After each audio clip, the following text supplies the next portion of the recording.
Pour le défi foyer zéro déchet du TCO, nous étions aujourd'hui le 16 mars 2019, une cinquantaine de participants pour l'atelier compostage au jardin en graines couleur à la Possession.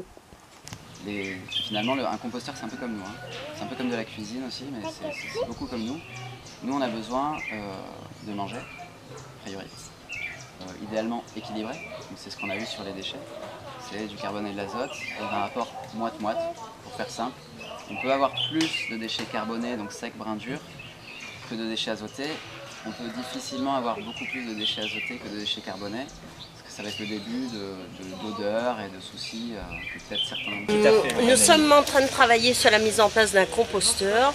Et donc là, l'objectif, c'est de prendre des déchets qu'il y a dans la cour et de voir dans laquelle des deux composantes du compost ils sont.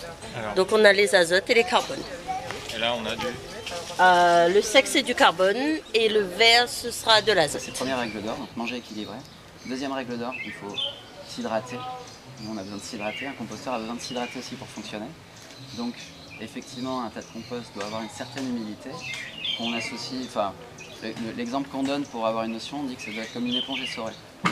Troisième règle d'or, respirer. C'est ce qu'on voyait avec notamment le rôle des micro-organismes. Mais de toute manière, c'est fondamental parce que si votre tasse se tasse, si on met trop d'azote, si on arrose trop, ou quoi que ce soit, vous passez sur un processus sans air. Et les processus sans air créent du méthane. Et le méthane, ça pue. Ça c'est sympa parce que ça va aller éponger finalement votre jus, vous n'allez pas avoir les épluchures qui vont se coller, et vous avez déjà votre mélange un petit peu de carbone et d'azote. Et normalement quand vous videz, il y a tout qui tombe, le papier journal y compris, et même si on ne l'a pas coupé en petits bouts, vu son épaisseur en général, on sait qu'il ne va pas durer trop longtemps dans le tas de compost. Déchets, je les mets comme à la maison, et là pour le coup, ça ressemble un peu plus au gros Schlaff dont on parlait tout à l'heure. Elles sont bonnes aussi.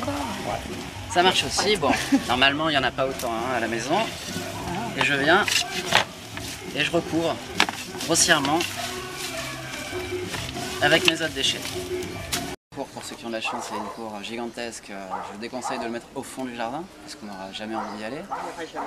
On ne va pas non plus le coller à la cuisine parce qu'on a vu qu'il y avait des insectes. Donc pour peu qu'il y ait trois petites choses qui traînent sur le plan de travail, les insectes ils pourraient être attirés par ça. Donc on essaie de trouver une distance qui soit raisonnable.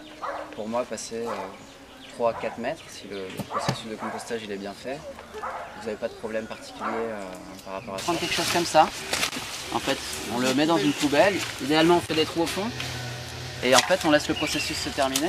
En général il y a des vers de terre qui vont venir, on verra plus tard le lombricompostage, mais il y a des vers de terre, des graines à matière qui vont venir, et qui vont affiner finalement votre compost, de manière à ce que le jour où vous voulez l'utiliser, en fonction l'entretien que vous y avez mis, du brassage, de l'humidité, etc., ça peut durer de 4 mois à 12, 13, 14, 15 mois.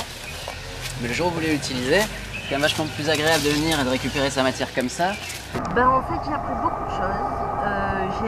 J'avais déjà ma compost à la maison, donc je croyais bien faire. Et au final, j'ai appris plein de choses que je vais mettre en application dès cet après-midi à la maison.